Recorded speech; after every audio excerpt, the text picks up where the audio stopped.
મિત્રો, છોટાઉદેપુર એ ભારતના ગુજરાત રાજ્યમાં આવેલો એક જિલ્લો છે, જેમાં જિલ્લાનું મુખ્ય મથક છોટાઉદેપુર આવેલું છે. તો મિત્રો, આજે આપણે છોટાઉદેપુર રજવાડાનો ઇતિહાસ જાણવાના છીએ. તો ચાલો વિડીયો શરૂ કરીએ. છોટાઉદેપુરનો ઇતિહાસ પાવાગઢ ચાંપાનેરથી થાય છે. જ્યારે મિત્રો પતાઈ રાવળ જે પાવાગઢ અને ચાંપાનેરના શાસક હતા, તે સમયગાળામાં ગુજરાતમાં પ્રસિદ્ધ સુલતાન મોહમ્મદ બેગડાનું શાસન હતું. મોહમ્મદ બેગડાએ ચાંપાનેર અને પાવાગઢ ઉપર પોતાનો કબજો મેળવવા માટે આક્રમણ કરે છે. આક્રમણ કર્યા પછી 12 વર્ષ સુધી ચાંપાનેર પાવાગઢને ઘેરી લેવામાં આવ્યું હતું. મિત્રો, રાજા પતાઈ રાવલ અને બેગડો આમને સામને આવે છે. તે દરમિયાન યુદ્ધમાં રાજા પતાઈ રાવલને ક્રૂરતાથી મારી નાખે છે. જ્યારે આ સમયગાળો વર્ષ 1482 થી 1484નો હતો. એવું કહેવામાં આવે છે કે યુદ્ધ શરૂ થતાની સાથે રાજા પતાઈ રાવલના બંને પુત્રો ત્યાંથી ભાગી નીકળે છે. રાજા પતાઈ રાવલના બંને પુત્રો હાપ નામના પ્રદેશમાં આવીને નવું સંસ્થાન સ્થાપ્યું અને આસપાસનો પ્રદેશ લૂંટવા માંડ્યા હતા. આ બંને ભાઈઓને અટકાવવા માટે ગુજરાતના સુલતાને કેટલાક ગામોની ચોથ આપવાની કબૂલ કરી. તે સમયે ભીલોનું અને ઠાકોરોનું રાજ ચાલતું હતું, જેમાં નાના નાના યુદ્ધો કરીને તેમને હરાવીને એક મોટો પ્રદેશ મેળવ્યો. પતાઈ રાજાના વંશજ પૃથ્વીરાજસિંહના બંને પુત્રો, જેમાં મોટા ભાઈનું નામ ઉદયસિંહજી અને નાના ભાઈનું નામ ડુંગરસિંહજી હતું. આ બંને ભાઈ મળીને એક મોટો પ્રદેશ મેળવ્યા બાદ તેઓએ પોતાનું રાજ્ય વહેંચી લીધું હતું. જેમાં મિત્રો મોટા ભાઈ ઉદયસિંહજીએ છોટાઉદેપુર અને નાના ભાઈ ડુંગરસિંહજીએ દેવગઢ બારિયા રાજ્યની સ્થાપના કરી. રાવલ ઉદયસિંહજી દ્વારા વર્ષ 1443માં છોટાઉદેપુર રાજ્ય વસાવવામાં આવ્યું હતું અને છોટાઉદેપુર રાજ્યની સ્થાપના કરી. ત્યાર પછી મિત્રો કેટલા વર્ષ સુધી તેમના શાસકોએ રાજ કર્યું તે આપણે જોઈશું. તો ચાલો આગળ વધીએ. 1762 થી 1771 અરસિંહજીએ, ત્યાર પછી 1771 થી 1777 સુધી હમીરસિંહજી ગાદી સંભાળી હતી. 1777 થી 1822 સુધી ભીમસિંહજીએ ગાદી સંભાળી હતી. 1822 થી 1851 સુધી ગુમસિંહજીએ ગાદી સંભાળી હતી.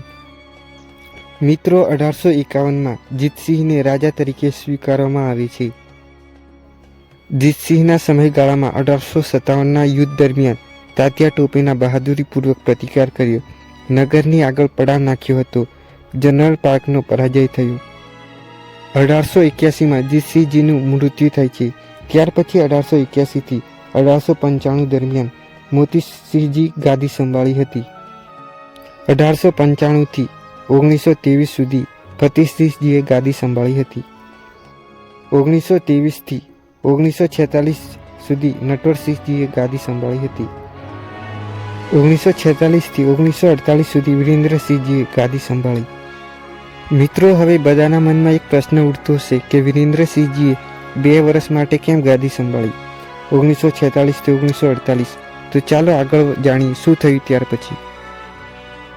મિત્રો, તે સમયે ભારતમાં અંગ્રેજોનું શાસન ચાલતું હતું અને 1947માં દેશને બ્રિટિશ શાસનથી આઝાદી મળી હતી.